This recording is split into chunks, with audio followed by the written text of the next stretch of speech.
Good morning, Flagler County. I'm Rich Carroll. You're listening to Flagler's Morning News on Friday, March 17th.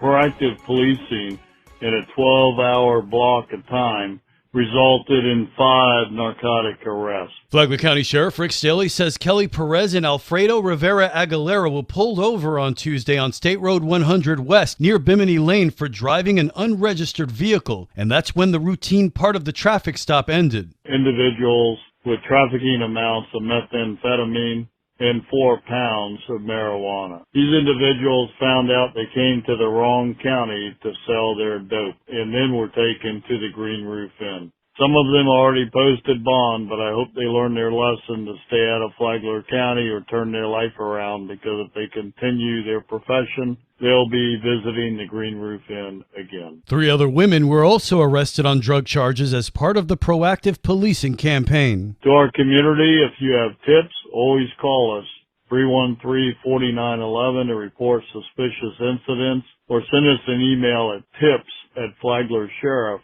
should you suspect poison peddling on your street. This local news is a service of Flagler County's Toyota dealer, Beaver Toyota US 1 St. Augustine, here to wow you.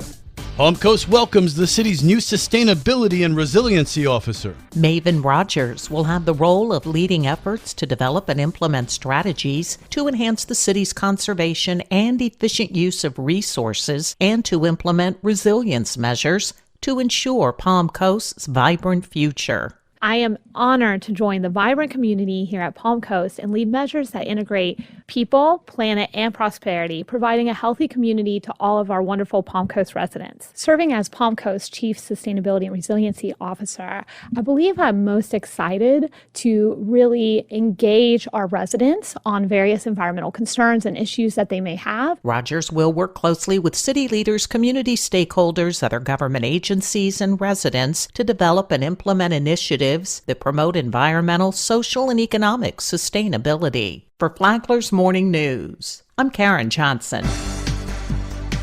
The City of Palm Coast interviews the applicants for appointment to the Planning and Land Development Regulation Board. In October of last year, City Council appointed Christopher Gabriel to the PLDRB. Gabriel has since resigned his seat, and now City Council needs to appoint a replacement board member for District 3. There are 2 candidates, the first of which is David Ferguson. He's a corporate executive and a former Palm Coast City Council member. I'm a senior, I'm retired. I hear a lot about traffic. I hear about the quality of life being compromised. And yet the builders are coming. No one's stopping them. I don't want to stop them. I don't believe, unless it's a reason to stop them. But I think the balance between why people moved here 40, 50 years ago has to be maintained with all the development that's going around. Mark Stansel is a retired U.S. postal carrier and a U.S. military veteran. Attracting young people to stay here and live here, they have to have affordable housing, and we have to be able to manage what goes up, whether it be apartments or low-cost houses. You know, if we could get a builder to build some like 2-bedroom houses for the young people, because there's a lot of medical people here, young kids, we want them to stay, and we want to attract more people to come here. So that's very important to me, because this is my home. Responsibilities of the Planning and Land Development Regulation Board include making recommendations to City Council regarding the Comprehensive Plan, Land Development Code, and development applications. The new board member is to be selected at the next City Council meeting. How did Curtis Celebos come up with the idea for InvisiCook? Celebos said that he knows there are other cooking induction tops, but they take up space on the counter. So how did he come up with InvisiCook? God brought it to me in a dream. I drew it on a piece of paper. My first 2 units failed ridiculously bad. The second one actually blew up in the house. I almost started a fire of the house. As they say, the third time was the charm. The third one, about 3 months later, at 2:37 in the morning, was the aha moment that everything worked.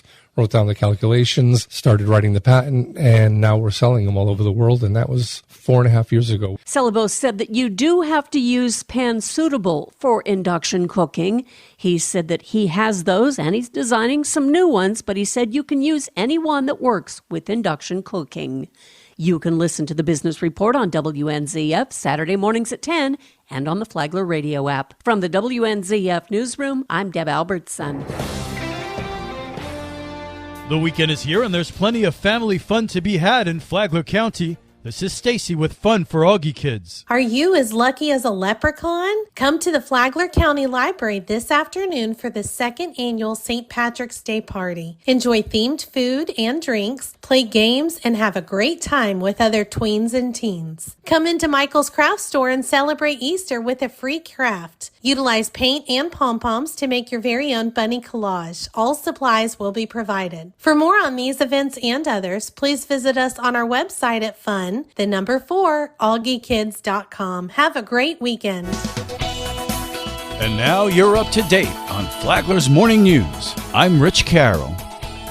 And now, Mike Licio with your WNZF local sports update. The Bulldogs and Pirates have been butting heads all week. Last Friday's Matanzas FPC baseball game was postponed in the fourth inning due to rain. It continued Wednesday night. The Bulldogs a 6-2 winner. For FPC, Carson Fliss had 3 RBI. Dalton Shell had 2 hits. Braden Stewart finished his start from Friday, striking out 12 in a complete game. Coach Casey Bell on his performance. He can be huge for us because he can go from different angles, different speeds. He hits the spots, and that's the key to pitching, is keeping guys off balance, and that's his biggest strength. The rematch is tonight at Matanzas. Rich Carroll and I will have a special live stream broadcast on the Flagler Radio YouTube channel. Does the short turnaround make a difference to FPC? No, I think we're ready to play, and we know we can compete with anybody out there after last night. Coverage begins at 6:55. Tuesday night at FPC, Bulldogs softball hosted the Pirates on senior night. The Bulldogs came away with their first win in the series since 2017. FPC got 2 hits each from Bailey Holmes and Kylie Burns in the 11-1 win. Alexis Laura went the distance in the circle, striking out 7 in the win over the rival Pirates. It means a lot to me because I've tried so hard